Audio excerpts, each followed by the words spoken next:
아카이아 연합군은 스파르타의 왕 메넬라오스의 아내 헬레네를 되찾기 위해서 10년간 걸쳐서 트로이와 전쟁을 벌입니다. 그런데 이 트로이 성이 너무 견고해서 함락시키지 못한 채 비치지부진한 공성전만 반복하다가 이제 모든 것을 포기하게 됩니다. 그럴 때 오디세우스가 내부에 사람 30명, 아주 특공대를 훈련시킨 30명을 이 거대한 바퀴 달린 목마를 만들어서 트로이 성 안으로 침공하는 계획을 세웁니다. 목마를 만든 대외적인 이유는 전쟁의 여신 아테나에게 바치는 대규모 제사의 상징물이다, 이렇게 헛소문을 퍼뜨려 놓고 이제 퇴각하듯 일부러 다 작전을 꾸밉니다. 그 사실을 알 리가 없는 트로이의 왕은 이 목마를 성 밖에 있는 목마를 끌고 안으로 들어갑니다. 여기에 무슨 사람이 있는지 모르는 상태로 이 목마를 성 안으로 끌고 들어가서 놓고 밤새도록 퇴각한 상대 진영의 이 들판을 보고 잔치를 벌입니다. 술을 먹고 잔치하고 고기를 먹고 이제 우리가 전쟁을 이겼다, 이렇게 행복한 밤을 보냅니다. 그런데 그 밤중에 이 트로이 목마에 있었던 30명의 특공대가 이제 살살 기어 나와서 성문을 열어놓고 그 다음에 그 트로이의 성을 학살을 시작합니다. 그래서 이 트로이 목마는 외부에서 들어온 요인에 의해 내부가 무너지는 것을 일컫는 이제 세계적인 용어가 됩니다. 이 용어는 컴퓨터에도 등장하는데 바로 트로이 목마 바이러스입니다. 이 정상적인 프로그램으로 위장한 악성 코드의 한 종류인데 성경적으로 말하면 내부에 들어온 악한 영, 성경에서 늘 말하는 사탄, 귀신, 타락한 천사들이 성경적으로 말하면 우리 안에 들어와서 우리를 망가뜨리고 타락시키시고 우리를 타락하게 해서 하나님과의 관계를 멀어지게 한다는 것입니다. 성경은 그래서 이런 말씀도 합니다. 고린도후서 11장 14절에 보면 그러나 놀랄 것이 없습니다. 이유는 사탄도 자신을 빛의 천사로 가장하기 때문입니다. 사탄은 아담과 하와를 거짓말로 유혹해서 파괴했습니다. 그래서 사탄은 거짓말의 아버지예요. 얼마나 거짓말을 잘하는지 모릅니다. 아담과 하와가 따먹지 말라고 하는 선악과를 뱀이 사탄이 와서 먹어도 된다라고 거짓말을 합니다. 내 안에 들어온 트로이 목마 같은 요소가 있다면 하루빨리 구분해서 골라내야 합니다. 그냥 두면 우리를 송두리째 점령해서 감염시키고 말 것입니다. 이 트로이 목마 같은 것은 우리의 사상이 될 수도 있고 우리의 생각이 될 수도 있고 우리의 느낌, 이 모든 것을 잘 구분해야 합니다. 만약에 트로이 목마 안에 30명의 정예 군사가 있다는 것을 미리 알았다면 이걸 잡는 것은 식은 죽 먹기입니다. 그러다 끌어다가 그냥 밑에다가 불만 지르면 됩니다. 그런데 그걸 모르고 있다가 당하는 것이죠. 그래서 성령의 은사들 중에 영들 분별함이라고 하는 특별한 개념이 있습니다. 세상은 거짓과 진실이 섞여 있어서 정말 분별하기가 힘듭니다. 온통 거짓이기 때문에 진실을 찾아낼 수 없을까 걱정되기도 합니다. 그런데 혹시 내 안에 악한 영들이 지배하고 있는지를 점검하라는 것입니다. 사실 귀신의 존재는 눈에 보이지 않는 세계입니다. 성경을 읽어갈 때 딱 첫 번째 느끼는 것은 우리의 눈에 보이지 않는 세계가 있다는 것을 아는 것입니다. 성경의 그 실체를 이렇게 언급하고 있는데 악령, 귀신, 영적인 존재는 무엇일까? 이미 신명기 32장 17절에 처음으로 등장합니다. 같이 한번 읽겠습니다. 시작. 그들은 하나님이 아닌 마귀들에게 희생 제물을 바쳤다. 그들이 알지 못했던 신들, 나타난 지 얼마 안 된 신들, 너의 조상들이 두려워하지 않던 신들에게 말이다. 아멘. 여기 중요한 것은 그들이 알지 못했던 신들, 그리고 나타난 지 얼마 안 된 신들은 이미 사람이 만든 겁니다. 너의 조상들이 두려워하지 않았던 신들에게 희생 제물을 드렸다라고 고백합니다. 우상 숭배와 연관된 악한 영들의 실제를 이렇게 표현하는 것입니다. 인간에게 고통과 혼란을 일으키는 영인데 인간을 지배하거나 억압하는 악한 영을 에베소서 6장 12절에 이렇게 말하고 있습니다. 시작. 우리의 싸움은 혈과 육에 대한 것이 아니라 권력들과 권세들과 이 어둠의 세상 주관자들과 하늘에 있는 악한 영들에 대한 것이기 때문이다. 아멘.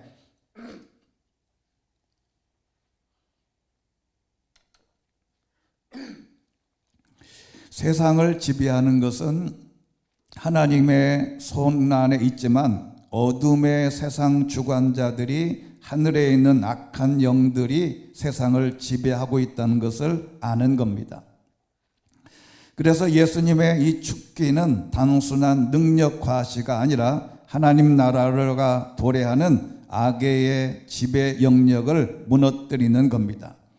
그래서 예수님이 이미 이 땅에 오신 목적을 요한일서 3장 8절에 이렇게 선언합니다. 시작. 죄를 짓는 사람은 누구나 마귀에게 속해 있습니다. 마귀는 처음부터 죄짓기를 일삼아 왔기 때문입니다. 하나님의 아들이 나타나신 것은 마귀의 일을 멸하시기 위한 것입니다. 아멘. 여러분, 죄짓는 사람은 마귀에게 속해 있다. 마귀는 처음부터 죄를 짓기를 일삼아 왔다. 아담과 하와를 처음에 죄를 짓게 한 원인이 거기에 있는 겁니다. 하나님의 아들 예수님이 이 땅에 오신 목적은 우리를 구원할 목적도 있지만 가장 중요한 게 마귀의 일을 멸하시기 위함이라. 그 현장이 오늘에 있는 본문의 말씀입니다. 오늘 말씀은 아까 서두에 말씀드렸지만 예수님께서 보여준 공생의 시작 후에 두 번째 기적입니다. 우리는 첫 번째 기적을 가나 혼인잔치에서 보여준 물이 포도주로 변하는 첫 번째 기적, 그리고 두 번째는 이 마가복음이 사복음 중에 제일 먼저 쓰여졌는데 이 마가 기자는 바로 이 사건이 혼인잔치보다 더 중요하다고 생각하고 들어가자마자 1장에 이 가버나움 회당에 있었던 귀신 쫓는 장면을 표현합니다. 그래서 오늘의 말씀을 보면 회당에서 드러난 큰 충돌 장면이 있는데 오늘 21절 보면 가버나움으로 가셨는데 바로 안식일이 돼서 그 당시에 회당에 들어가셔서 말씀을 가르치기 시작했다는 겁니다. 예수님의 공생의 초기 사역을 상징적으로 보여주는 것인데 장소는 갈릴리의 가버나움 회당이었습니다. 시간은 안식일이었고 지금 말로 말하면 주일이고 교회당이었다라는 뜻입니다. 여기에서 예수님께서 복음의 말씀을 선포하셨는데 이 회당은 말씀과 율법이 선포되는 가장 거룩한 공간이었습니다. 그것도 안식일은 하나님의 질서와 창조의 완성을 기념하는 시간이었습니다. 오늘날은 회당을 예배의 장소, 교회라고 할 수 있습니다. 이는 하나님의 나라와 혼돈의 나라가 정면으로 충돌하는 계시의 순간입니다. 이 말씀을 다른 말로 말하면 사탄은 교회당 안에도 있을 수 있다는 겁니다. 우리는 거룩한 장소에 이 사탄은 침입하지 못할 거라고 생각하는데 그렇지 않다는 거지요. 회당에도 교회에도 가정에도 이 사탄이 있다는 겁니다. 귀신이 있다는 거예요. 그리고 두 번째는 사람들을 놀라게 한 예수님의 가르침입니다. 그러자 사람들은 예수의 가르침에 놀랐습니다. 율법학자들과 달리 예수께서는 권위 있는 분처럼 가르치셨기 때문입니다. 여기 핵심 단어 권위라고 하는 단어는 엑수시아라고 하는 헬라어인데 이것은 한글로 번역하기가 어렵습니다. 사실은 이 단어를 한글로 번역하기가 어려워요. 예를 들어서 우리 한국 사람들이 많이 부르는 아리랑 아리랑 아라리오 노래할 때 아라리오를 어떻게 번역합니까? 아리랑이라는 말도 번역할 길이 없어요. 그래서 아리랑이라고 그냥 영어로 그냥 옮기기만 하면 됩니다. 그런데 권위와 권세로 번역한 이 헬라어 단어 엑수시아는 번역하기가 어려워요. 그래서 신학에서는 엑수시아라고 그냥 말을 합니다. 이 엑수시아는 권위와 특권, 의무의 힘, 통치할 능력.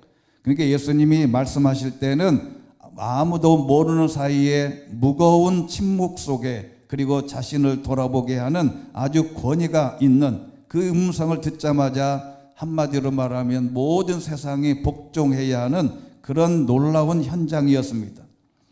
그런데 예수의 가르침에 놀랐다고 하는데 율법학자들과 달리 예수께서 권위 있는 분처럼 가르치셨다라고 했는데 서기관과 율법학자들은 뭐라고 가르치냐면 모세가 이르기를 어느 랍비가 이르기를 라고 인용만 했습니다.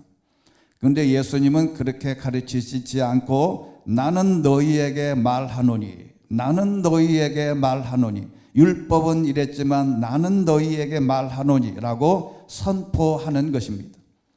그런데 오늘 중요한 것은 더러운 영이라는 표현이 나옵니다. 23절에 있는 말씀이죠. 같이 한번 큰 목소리로 읽어보겠습니다. 시작. 바로 그때 회당 안에 더러운 귀신 들린 사람 한 명이 울부짖었습니다.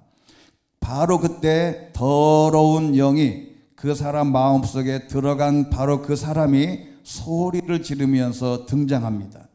이 장면은 단순한 죽기 사건이 아닌데 이 더러운이라고 하는 표현은 아카달로스라고 하는 이 헬라어 뜻은 그냥 마치 더러운 겁니다. 그냥 마음이 더러운 게 아니고 그냥 더러운 거예요.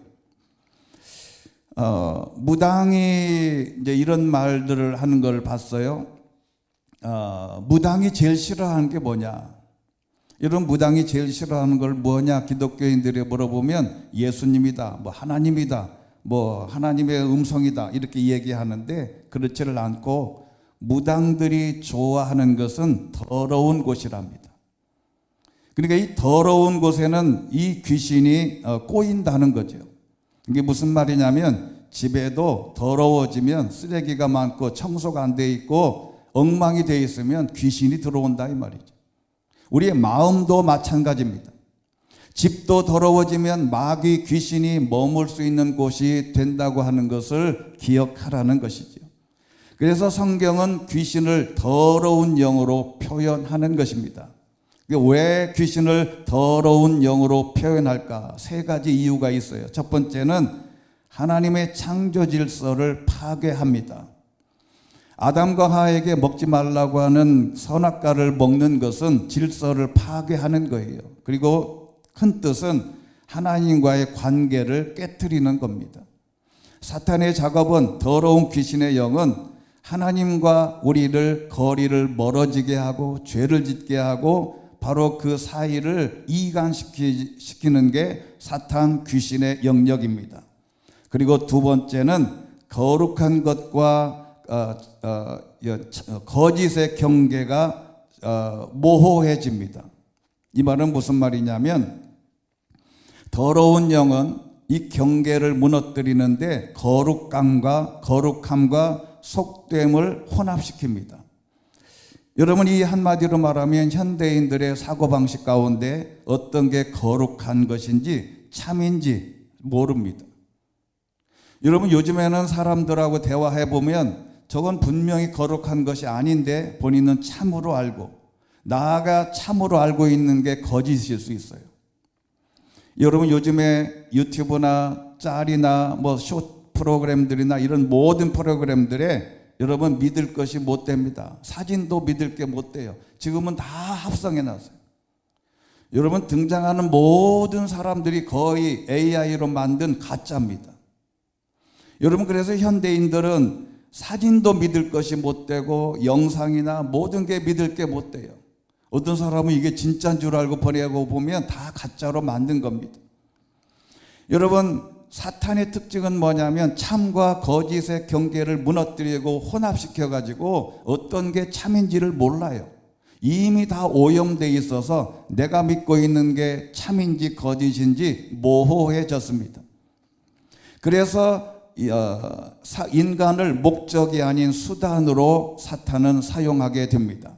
더러운 영은 사람을 존중하지 않습니다. 도구로 사용하고 결국 파괴합니다. 더러운 영은 인간의 파괴의 목적으로 이 땅에 온 존재들입니다. 인간을 하나님의 형상이 아닌 소유물로 취급하기 때문에 더러운 것입니다. 그런데 이 귀신이 귀신 같은 고백을 합니다. 여러분 귀신이 우리가 보통 저 사람이 뭘 잘 알면 귀신 같다 그러죠. 이 귀신이라는 존재가 24절에 이렇게 고백합니다. 나사렛 예수여, 우리가 당신과 무슨 상관이 있냐? 우리를 망하게 하려고 오셨습니까? 예수님은, 하나님은 우리를 망하게 하려고 오시는 분이 아닙니다. 나는 당신이 누구인 줄 아냐? 하나님께서 보내신 거룩한 분이다. 알기는 귀신같이 아는 거죠. 여러분 여기 중요한 것은 귀신도 지식이 있고 모든 것을 다 안다는 말이에요. 사람들이 뭘 알면 대단하다고 생각하지만 아닙니다. 무엇을 잘 안다고 신앙생활 잘하는 것은 아닙니다. 아는 것과 실천의 사이가 중요한 거지 아는 게 중요한 게 아니다. 성경적 이론 지식은 구원을 보장하지 않습니다. 믿음 없는 인식은 순종으로 인지어지지 않기 때문에 그래요. 이미 이사야서 29장 13절에 이렇게 경고했습니다. 시작. 여호와께서 말씀하신다. 이 백성이 입으로는 내게 다가오고 입술로는 나를 공경하지만 그 마음은 내게서 멀어져 있고 사람에게서 배운 관습대로 나를 두려워할 뿐이다. 아멘. 여기 내게서 멀어져서 마음이 사람들에게서 배운 관습대로 그냥 두려워할 뿐이에요. 그 이야기를 듣고 하나님은 두려운 분이다. 이렇게 이야기한다는 겁니다. 이 구절을 예수님이 마가복음 7장 6절에 인용하셨습니다. 너의 위선자들에 대해 이사야가 예언한 말이 옳았다. 앞에 있는 말씀이에요. 성경에 이렇게 기록됐다. 이사야의 앞에 읽은 본문입니다. 이 백성들이 입술로만 나를 공경하고 마음은 내게서 멀리 떠났다. 지금 이 시대의 신앙인들에게 경고하는 말씀일지도 몰라요. 우리는 늘 교회를 다니고 찬송을 부르고 찬양을 하고 헌금을 하고 봉사를 하지만 실제적으로는 입술로만 겉으로만 공경하는 것처럼 보이는데 마음은 엉망진창이다. 그래서 로마서 10장 10절에 사람이 마음으로 믿어 의에 이르고 입으로 고백해서 구원에 이른다. 마음과 입술이 동일해야 된다는 겁니다. 근데 이 마귀는 이렇게 탁월한 고백을 하지요. 나와 무슨 상관이 있냐? 우리를 망하게 하려고 오셨냐? 나는 당신이 누구인 줄 안다. 하나님께서 보내신 거룩한 분이라는 걸 아는데 이 사탄은 그걸 말로만 인정하는 겁니다. 이건 아무런 의미가 없어요. 겉으로는 신앙인처럼 보이지만 전혀 아닙니다. 하나님은 우리를 망하게 하려고 오신 분이 아니라는 겁니다. 그래서 앞에 읽은 본문 다시 한번 읽어보면 고린도후서 11장 14절 우리에게 다가오는 이 귀신의 영은 참 선하게 착하게 거짓으로 오는데 놀랄 것이 없다. 이유는 사탄도 자신을 빛의 천사로 가장하기 때문에 그렇다. 오늘 본문은 귀신은 예수님을 알고 있었어요. 예수님이 이제 공생에 시작한 지 두 번째 기적인데 예수님이 이제 겉으로 등장하는 현장에서 아무도 몰랐어요. 예수님이 누구인지. 그런데 귀신은 예수님이 누구인지 벌써 알고 있었고 군중들은 예수님을 놀라기만 했어요. 그리고 예수님의 제자로 선택받은 12명은 아직도 예수님을 온전하게 이해하지 못하고 있었다는 겁니다. 우리는 어쩌면 신앙생활하면서 평생 동안 진짜 예수님을 인식하지 못하고 이해하지 못하고 신앙생활을 할 경우도 있겠다. 그런데 오늘 가장 중요한 것, 예수님의 사역의 가장 큰 핵심은 잠잠하라, 그 사람에게서 나와라 라고 하는 겁니다. 여러분 25절에 있는 말씀 보면 예수께서 귀신을 꾸짖으시며 말씀하셨습니다. 조용히 해라. 그리고 그 사람에게서 나와라.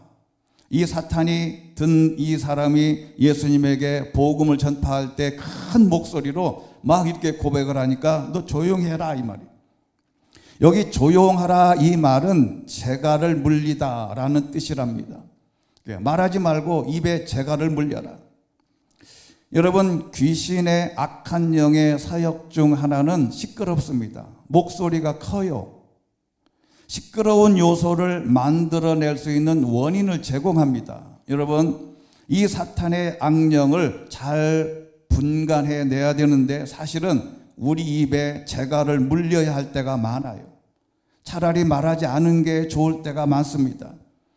그런데 예수님은 그 사탄과 대화를 하지 않습니다. 그러면 내가 진짜인지 예수님이 말할 만한데 대화가 없어요. 논쟁을 하지 않습니다. 그냥 논쟁이 아니라 즉각적으로 예수님이 명령하는 겁니다. 기도도 주문도 의식도 없어요. 기도하고 물리치지 않습니다. 예수님의 말씀이 곧 사건이 해당되는데 예수님은 악령과 대화하지 않습니다. 악을 설명하지도 않아요. 그런데 이 악한 영은 딱 한마디 하면 됩니다. 나가라 라고 하면 됩니다. 예수의 이름으로 물러가라, 나가라 명령하면 됩니다. 대화가 안 돼요. 여러분 저는 목사의 아들입니다. 제가 어렸을 때 중학교, 고등학교 1학년 때까지 고등학교 1학년 때 제가 집을 나왔어요. 즉 이제 학교 다니느라고 이제 학교 근처로 저희 할머니하고 방을 얻어서 나왔습니다. 그런데 교회 사택에서 살면서 가장 기억에 남는 게 뭐냐면 두 가지입니다. 하나는 사생활이 없어요. 모든 게 노출되어 있습니다. 사택은 개방되어 있어서 사람들이 교회 오면 노크도 안 하고 그냥 사택으로 무단 침입해요. 들어와서 자기 집처럼 소파에 앉아서 그냥 놀기도 하고 왔다 갔다 지들 마음대로 해요. 그래서 말하자면 사생활이 없어요. 그래서 저는 지금도 혼자 있는 게 좋습니다. 그리고 두 번째는 기억에 남는 건 그때 당시에 귀신 들린 사람이 많았어요. 저희 아버지가 부흥사였는데 죽기, 귀신을 쫓아내는 사역을 많이 하셨습니다. 그래서 부흥에 가서 귀신을 쫓아내고 기도하고 저희 아버지가 돌아가시기 직전에도 그런 사역을 한 적이 있습니다. 여름에는 이 귀신 들린 사람이 교회에서 지하 기도실에서 자지만 겨울에는 추워요. 그래서 사택에 재웠습니다.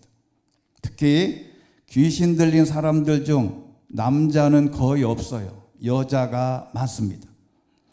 근데 이 여름에 이 귀신 들린 사람은 냄새가 지독하게 납니다.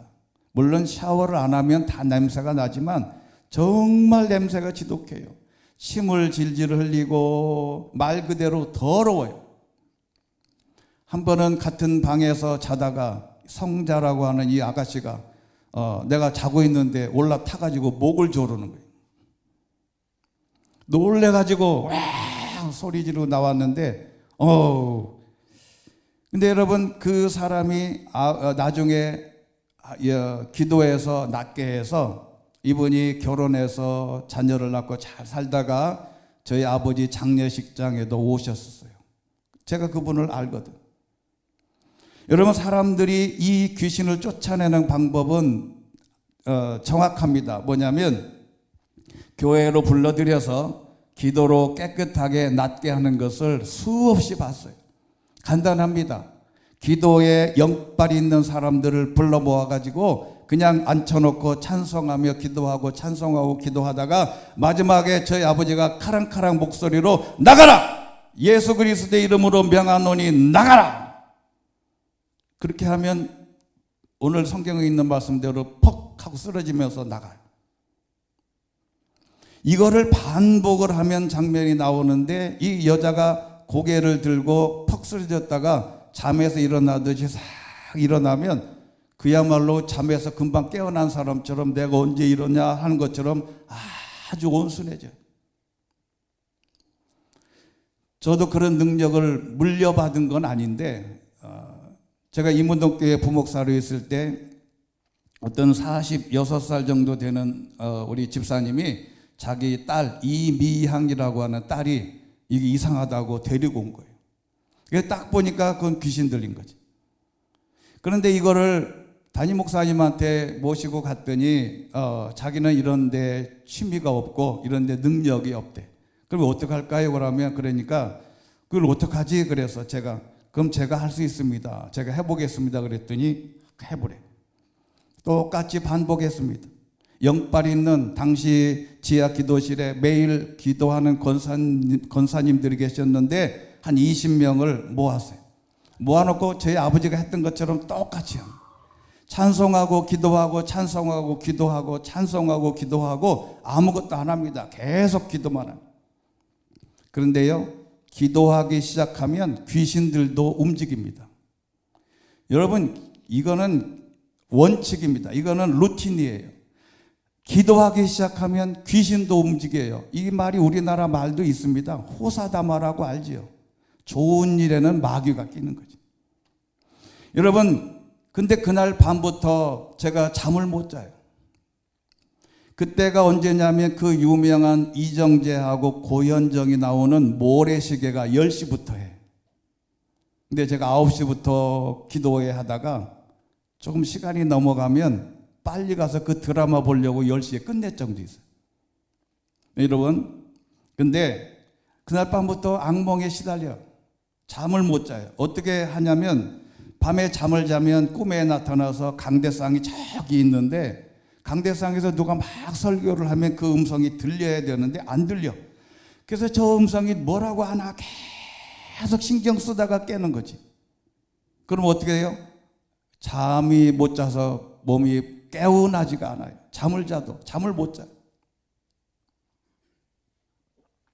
한 달쯤 기도했을 때 새벽 예배를 마치고 잠을 잠깐 들었는데 꿈에 강단에서 설교하는 목소리가 딱 들리는 거예요. 아, 이거는 나았다 하고 바로 6시 반도 안 됐는데 제가 그 집에 전화했어요. 지금 빨리 걔 미양이 깨워봐라. 걔 낫다. 그랬더니 그 당시에 빼가지고 이렇게 세웠는데 애가 정상으로 돌아온 거예요. 그래가지고 그날 밤에 떡도 하고 그 비싼 귤도 사고 그래서 잔치를 밤에 했어요. 지금도 저는 자신 있습니다. 여러분, 정신병과 귀신 들린 사람은 정확하게 분별할 수 있는데 마귀, 사탄, 귀신을 쫓아내는 것은 기도와 찬양 그리고 말로 딱 하나입니다. 예수의 이름으로 명하노니 나가라 라고 명령하는 거죠. 예수님은 이 마귀를 쫓아낼 때 기도하지 않았습니다. 오병이어 기적 때는 기도하고 오병이어 기적을 하고 누가 무슨 일을 당하든지 기도하고 모든 걸 했는데 사탄을 쫓아낼 때는 기도하지 않고 바로 명령을 한 겁니다.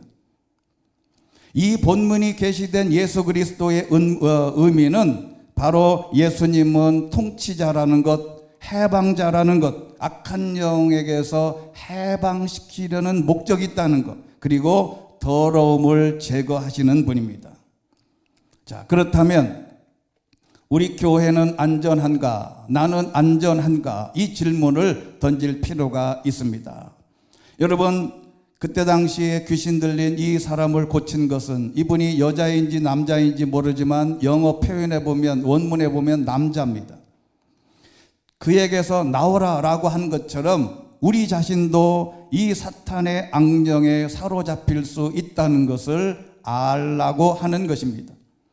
귀신과 사탄의 악령은 질서를 파괴하고 교회를 어렵게 하고 이간질시키고 내 마음에 자리 잡고 들어와 있는 이 모든 악한 존재를 우리는 믿음의 기도로 물리쳐야 회복이 된다는 겁니다.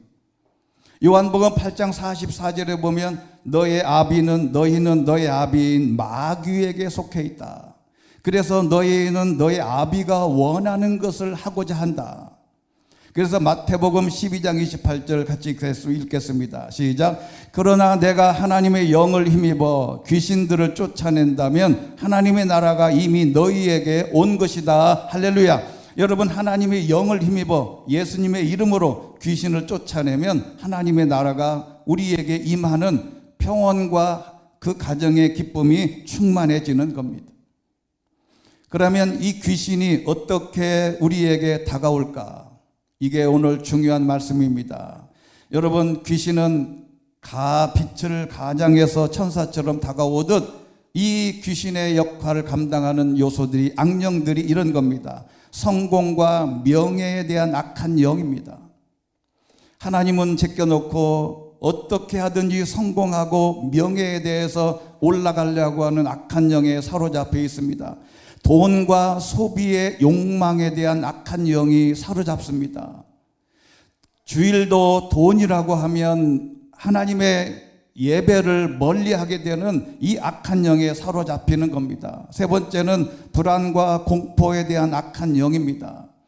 우리가 늘 불안하고 힘들고 어떻게 살까, 마음의 걱정과 불안이 증폭된다면 악한 영의 작업입니다. 그리고 네 번째는 불안과 분노와 증오의 악한 영입니다. 세상은 분노와 증오의 악한 영에 사로잡혀 있어서 얼마나 많은 이 악한 영을 통해서 인간을 파괴하는지 모릅니다. 다섯 번째는 고립과 단절의 악한 영입니다. 혼자 있으면서 연결된 것처럼 착각하고 우울증으로 나가는 고독감이에요. 그리고 여섯 번째는 자기 혐오와 열등감입니다. 끊임없이 남과 비교하고 열등감이 증폭되다가 나중에는 자살을 하게 되는 중요한 악한 영의 작업입니다. 일곱 번째는 쾌락 중독과 감각의 악한 영입니다.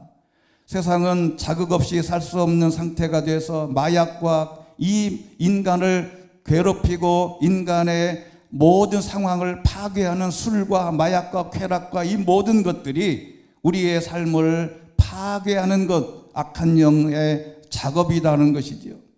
그 다음에 여덟 번째는 완벽주의와 자기 구원의 강박의 악한 영이 있습니다. 무엇이든지 잘하려고 하다가 안 되면 우리의 마음에 불편해지고, 그리고 아홉 번째는 진리에 대한 냉소와 허무주의적 악한 영입니다. 모든 것을 진리를 왜곡해요. 진리를 비웃습니다. 그렇게 살면 하나님이 축복하냐? 그렇게 산다고 인생이 풀리냐? 기도한다고 해결되냐? 라고 질문합니다. 열 번째는 하나님 없이도 된다는 악한 영입니다. 우리 전 세계적으로 신학을 연구할 때 이 종교 다원주의라는 게 있어요. 종교 다원주의를 뭐냐면 산 정상인데 올라가는 방법이 여러 가지가 있다. 하나는 불교로 올라가고 마음에서 올라가고 기독교로 올라가고 천주교로 올라간다. 그리고 중요한 것은 현대인들에게 말합니다. 네 자신이 중요하다. 하나님은 필요 없다. 그러다가 인생을 망가뜨리는 거죠.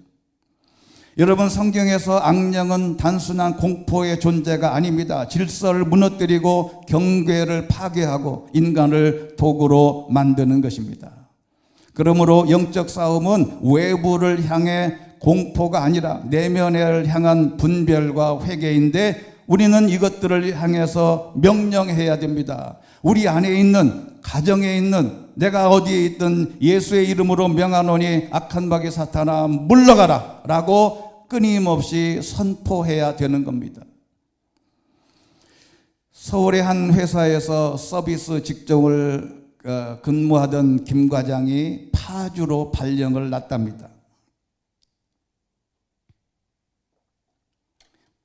시골이라 그런지 사람들이 왕래가 많지 않아서 심심하고 울적한 마음을 달래려고 창고 옆에다가 작은 연못을 만들어서 출근할 때 받은 오리 농장에 가서 청둥오리를 몇 마리 사서 기르기로 했대요.